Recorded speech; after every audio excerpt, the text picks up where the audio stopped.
శ్రీరామనవమి రోజు ఈ ప్రత్యేక ఆలయం గురించి మీకు అందరితో షేర్ చేసుకోవాలనుకుంటున్నాను. ఈ ఆలయం ఏంటి అని అంటే రామతీర్థాలు, విజయనగరం జిల్లా నెల్లిమర్ల దగ్గర ఉందండి. మన భారతదేశం అతి ప్రాచీన ఆలయాలకి పుట్టినిల్లు. ఇక్కడ ఉన్నది ఇప్పుడు మీరు చూస్తుందంతా అక్కడ ఉన్న రామతీర్థాల స్థల పురాణం అంతా రాసిపెట్టారు. ఇంకా స్థల పురాణం ఏంటంటే ద్వాపర యుగంలో పాండవులు ఈ ప్రాంతంలో సంచరించని ప్రతీతి.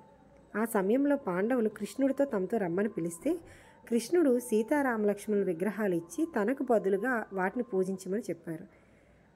ఇంతలో పాండవులు వాళ్ళ వనవాసం అయ్యి వెళ్ళిన తర్వాతను ఈ విగ్రహాలని వేరే వాళ్ళు పూజిస్తారా లేదా అని అక్కడ కొండపైన ఒక కొలను ఉంది, ఆ కొలంలో పెట్టేసి వెళ్ళిపోయారండి. ఇలా కొన్ని రోజులు అంటే కొన్ని సంవత్సరాలు అయిన తర్వాత 16వ శతాబ్దంలో ఈ ప్రాంతాన్ని పరిపాలించే పూసపాటి శ్రీరామచంద్ర మహారాజుకి శ్రీరాముడు కలలో కనిపించి ద్వాపర యుగంలో శ్రీకృష్ణుడు ఇచ్చిన విగ్రహాలు ఇక్కడ బోడికొండపైన నీటి మడుగులు ఉన్నట్లు చెప్పారు. వెంటనే ఆ రాజు విగ్రహాలను వెలికితీసి ఆలయాన్ని నిర్మించారు. తీర్థంలో దొరికిన విగ్రహాలు కాబట్టి రామతీర్థం అని పేరు వచ్చింది. ఇప్పుడు అర్థమైందండి రామతీర్థాలు అని ఎందుకు వచ్చిందో. చారిత్రాత్మక ఆధారాలు ఏంటంటే రామతీర్థం ఆలయం పరిసర ప్రాంతాల్లో బౌద్ధులు, జైనులు కూడా నివసించారు.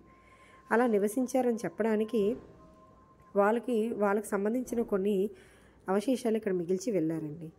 ఆలయ విశేషాలు ఏంటంటే రామతీర్థంలో ఇప్పుడు మీరు చూస్తున్న టెంపుల్స్ ఏంటేంటి అంటే ప్రాంగణంలో వరాహలక్ష్మీనరస్వామి, మాధవస్వామి, వైకుంఠనాథస్వామి, వేణుగోపాలుడు, ఆంజనేయ స్వామి, లక్ష్మీదేవి, అల్వారు సన్నిధి, ఇలా అన్ని దేవతామూర్తులు మీకు దర్శనమిస్తారు. ఇప్పుడు నేను ఈ వీడియోలో చూపించింది కూడా స్వయంగా వెలిసిన శ్రీ సీతారాములు విగ్రహాలు.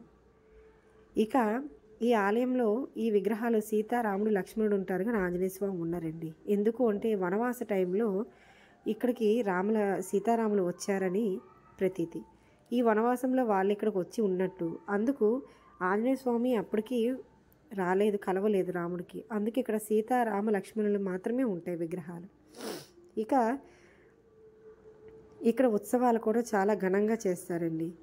వాస్తవంగా చెప్పాలంటే మనకి తెలంగాణకి భద్రాచలం ఎలానో ఆంధ్ర రాష్ట్రానికి ఇక్కడ సీతారాముల కళ్యాణోత్సవం చేయాలని అనుకున్నారు. కొన్ని కారణాల వల్ల జరగలేదు.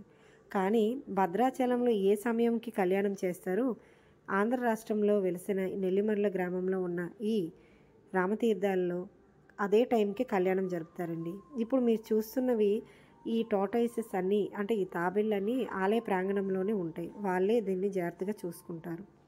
ఇక ఆలయం కాకుండా మీకు ఆపోజిట్లో నేను చూపిస్తానండి. అది ఏకశిలా రాయి పైన ఇప్పుడు చూస్తున్న దాని మీద స్వామివారి ఆలయం ఉంది. ఆ ఆలయం దగ్గరే ప్రత్యేకతలు చాలా ఉన్నాయండి. ఆ ఆలయంకి వెళ్ళాలి అంటే మెట్ల మార్గంలో మనం వెళ్ళాలి, చాలా దూరం. కొంచెం ఏజ్ అయిన వాళ్ళకి కష్టం కానీ నార్మల్ వాళ్ళు వెళ్ళొచ్చు.